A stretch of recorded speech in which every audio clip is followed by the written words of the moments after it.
আমরি কথা আমরি ভাষা আমরি बात আমরি ভাষা आदिवासीनी आवाज भील वॉइस।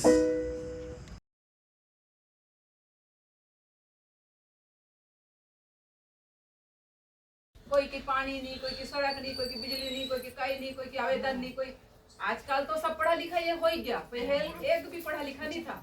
जब हम आया था तब तुम भी जवान था, है ना। ये सब मेरा जोड़ कब आया है, हम जब मैं आई तो उस समय पढ़ा लिखा इंसान कम था अपने लोग में, आदिवासी में। तो हमको आवेदन लिखना पड़ता था। हर समय हमारा एक ही काम होता था, आवेदन लिखना। तहसील में जाना, उनसे कहना भैया यहाँ हैंडपंप खोल दो, वहाँ सड़क कर दो, वहाँ बिजली कर दो, यहाँ इनके झोपड़ी नहीं है, इसको निराश्रित पेंशन नहीं मिलता, ऐसा सब है ना। तो वो हमारा टोटल काम होता था। तो ऐसे करते करते हम इधर ही रह गए। आपके भाषा के साथ हमने बोलने की कोशिश करी और बोलते भी हैं, समझते भी हैं। हमने अपनी भाषा को पूरा छोड़ दिया वहीं, है ना। जब हम जाते हैं तब हम बोलते हैं हमारी अपनी भाषा है, हमारा भी अपना माँ बाप है। लेकिन सब कुछ छोड़ के हमने आपको माँ बाप बना के और हम यहाँ रह गए। तो ये वाचियत ये सुंदर है, इसको तो आप जानते ही होंगे। नंदू भाई की पत्नी है और अपने सरकारी नौकरी पटवारी में है। और वो बसंती है और वो अनार मास्टर की पत्नी है, आप जानते होंगे। अनार मास्टर सीवन पानी की, और वो टीचर है, स्कूल में पढ़ाती है, दोनों जन, है ना। तो हम लोग ये चीज को थोड़ा चीज इन्होंने, इसको भी संस्कृति के प्रति प्रेम है, मुझे भी प्रेम है, इसको भी प्रेम है। तो हमने कहा कि तुम्हारा कुछ प्रेम मेरा कुछ प्रेम को इकट्ठा करके यहाँ दिखा दें। आप लोगों को बुलाया हमने, हाँ, प्रेम बांटने और नया जनरेशन को हम ये सब दिखा दें कि हमारे संस्कृति में क्या होता है। बड़े बड़े घाघरा पहरी ना, ऐसा कहीं पहले चला है ना। पर ये जमाना तो स्वाइल नहीं, मोबाइल ने जमानो छे। अब असला बायरा कहाँ जड़ से तुम का नी जड़ से है नी, या असला काय मालूम काय कर से काय नहीं। तो इन लोग भी बुलाए रे हमरा साथे और खात करने करी हमरा चीज का जे देखने चीज तो तुमरा छे, बाकी इके अवेयर करनो पड़से। संस्कृति तो ऐसा जात्रो से हम देव धाणी न फलानो डेम को हमारा बाप देव पूजो न गांव बसाड़े ऐसा कहता था। ये काई जान है जिनके नीचे खड़ो है। संस्कृति के से थोड़ी होगा, उके बचावनो भी पड़से। तो ऐसा करीन हम ये सब बीज के भी बचावनो पड़से। पहल नु भी भादी बट्टी राला कुदरा जतरा भी छे। यहाँ अपना 1 एकड़ खेती से तीरा में आम 130-40 प्रकार सब बीज बोतला हर साल बीज बचाने तो बोनो पड़से। एक साल बोए तो थोड़ी बात है।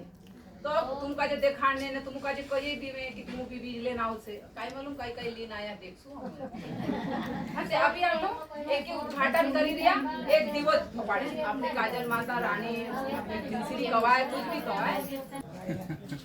रानी काजल माता की जय, धरती माता की जय, जंगल बाबा की जय, पानी बाबा की जय, अमु आखा। As the saviors of tribal seeds, Subhadra is launching an alternative way of local food security and independent sustainable village life in our country against mainstream centralized system. I am Subhadra Khapade, came from Madhya Pradesh, but I am speak in Hindi. Will you get or not? I don't know. So I am comfortable in Hindi. So ये हमारा farm का picture है, ऐसा दिखता है हमारा farm. Next, ये जो अलग अलग देख रहे हैं, ये अभी जैसे बताया उन्होंने कि भाई बैल का ज़रूरत है और बैल से जुताई की ज़रूरत है। अगर पॉइंटर होता तो अच्छा होता। तो हमारा जो काम है वो महिलाओं के द्वारा ही और बैल से ऐसा हमारी खेती में हम काम करते हैं। और वहाँ पेस्टिसाइड तो होता ही नहीं है और गोबर खाद से सारा काम चलता है। तो नेक्स्ट बता दीजिए, वो जो ये राइस है हमारे खेत में उगाया जाता है। ये लोकल राइस थोड़ा है और थोड़ा छत्तीसगढ़ का भी राइस है जो विलुप्त के कगार पर है, उसको मैंने वहाँ पर बचाने की कोशिश की हूँ। नेक्स्ट, ये मिलेट्स हैं, अलग अलग मिलेट्स हैं। वो आखिरी वाला जो है मिलेट्स के फूल है, बाजरा के फूल। बाजरा के फूल को मैं इसलिए दिखाने की कोशिश करी हूँ कि हमारे बच्चे भी आते हैं इस पूरे प्रोग्राम में और वो जानना चाहते हैं कि नया क्या है। सिर्फ हम लोग फल को दिखाते रहते हैं, ग्रेन को दिखाते रहते हैं, पौधे को दिखाते रहे, लेकिन उसके जो स्टेज है उसको नहीं दिखा पाते हैं। तो वो स्टेज को बच्चों के लिए दिखाने के लिए मैंने कोशिश की हूँ। तो वो बाजरा के फूल वाला है, साइड में बाजरा है और उसके बाद में बानियाड है, ये रागी है। अभी किसान यहाँ बैठे हैं, सभी फसलों को पहचानते हैं। और ये जो है हमारे खेत में उगाए जाने वाला फसल है, ज्वार है 4 प्रकार के। वो जो लेडीज वहाँ पर खड़ी है वो काम करती है हमारे खेत में, मैं भी करती हूँ। और वो मक्का है, वो एक ही मक्का अभी उस इलाके में बचा है, बाकी सब हाइब्रिड हो गया है।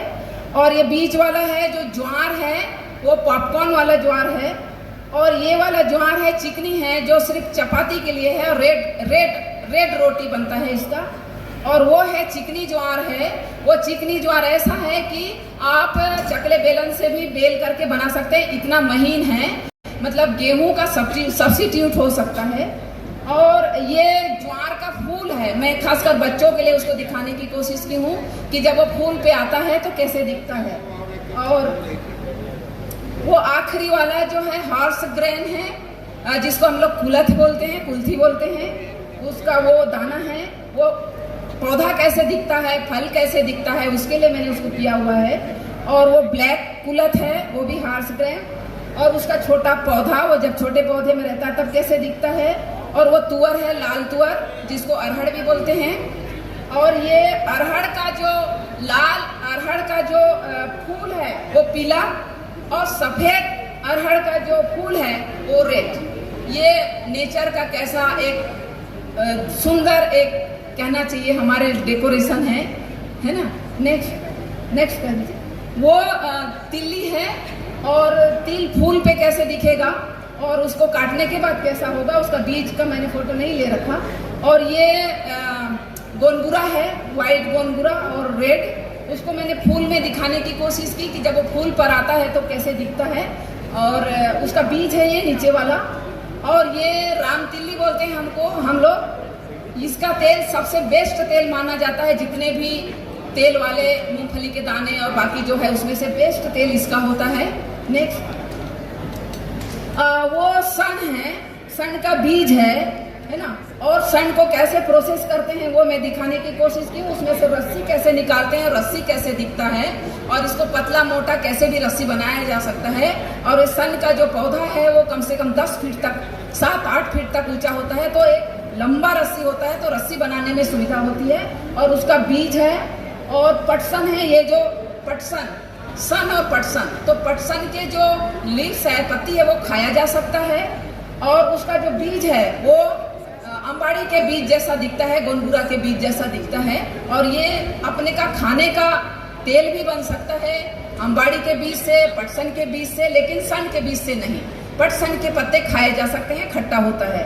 नेक्स्ट, ये वहाँ का लोकल वेजिटेबल है, शायद यहाँ ना होता हो, वो हम लोग बथुआ बोलते हैं उसको। वो वहाँ का जंगली हम लोग उसको बोदेला बोलते हैं। और ये है एयर पोटैटो, और वो झुरकली का भाजी बोलते हैं हम। और ये फांग भाजी है। और यहाँ है भिंडी, वहाँ का लोकल है ये जो फांग भाजी है, ये एकदम जून के महीने में जब बारिश आने वाली होती है तब आ जाता है। मतलब जब सब्जियां हमारे यहाँ बिल्कुल नहीं होता है तब आ जाता है। और ये बाद के फसल है बारिश आने के बाद। नेक्स्ट, ये हमारा स्टोर सिस्टम है कि हमारे गांव के लोग या हम खुद भी कैसे हमारे अनाज को स्टोर करते हैं। तो हम खुले में रखते हैं, वायर बांध के भी, कोई पेड़ हो तो उसमें भी टांग देते हैं। और मटके में रखते हैं, जो थोड़ा थोड़ा बीज होता है उसको मटके में रख देते हैं ताकि उसमें कीड़ा वीड़ा नहीं लगता और चूहा भी उसको नहीं छेड़ता है। और ज़्यादा अनाज है उसको हम इस तरह से स्टोर करते हैं। नेक्स्ट, ये हम जो बीज को मैं ही करूं ये काफ़ी नहीं है, चूँकि ये जो बीज जो मैंने आपको बताया वो वहाँ पे अभी हाइब्रिड बीज ने जगह ले ली है। तो ये बीज को कैसे बचाया जाए उसके लिए मैं काम करती हूँ। तो इसीलिए बीज को मैं बाजार में भी बैठ के बेचती हूँ और लोगों को समझाती हूँ। और अभी मेरे साथ कुछ महिलाएं आए हैं जो मेरे बीज बचाने के को देख करके वो खुद भी बचाने के लिए शुरू किए हैं इस साल। और उन लोगों ने जो बीज इस साल महिलाएं कैसे बीज को मतलब मेरा तो मानना यही है, और उसको बचाने की भी क्षमता है। उसी तरह महिलाएं भी रिप्रोडक्शन की प्रक्रिया से गुजरती है। उसमें जेनेटिकली ये गुण है कि वो बीज को कैसे बचा सकती है और बीज को बचा करके वो कैसे रख सकती है। वैसे तो रखी थी, लेकिन हरित क्रांति ने, आपने सभी लोग तो जानते ही हैं कि हरित क्रांति ने सत्यानाश किया है।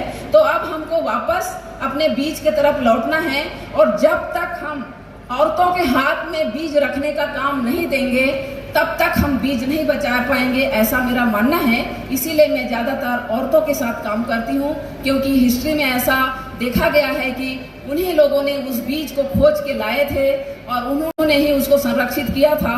और जब सेटलमेंट की प्रक्रिया आई थी, जब खेती शुरू हुई थी, तब वही बीज को इस्तेमाल करके हमारा मानव समाज जो है सेटलमेंट की तरफ आगे बढ़ा था।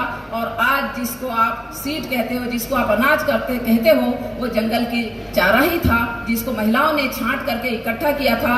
और हमारे एग्रीकल्चर के सेटलमेंट की प्रक्रिया से हम उसी अनाज के माध्यम से आज कितनी सुख के तरफ हम अग्रसर हुए हैं। तो इसीलिए सीड जो बचाने का काम और छांटने का काम महिलाओं को ही जाता है। इसलिए मैं ज़्यादातर महिलाओं पे ही कंसंट्रेट करती हूँ, और बिना महिलाओं को इस काम में लगाए बिना, या उनको इस काम को सौंपे बिना, या उनको इस काम को करने के चांस दिए बिना आप कितना भी कर लो, मैं ऐसा सोचती हूँ कि आप बीज नहीं बचा पाएंगे। सही कहकर मैं अपना स्थान ग्रहण करती हूँ। धन्यवाद। पढ़ाने वालों रानी काजल जीवन शाला।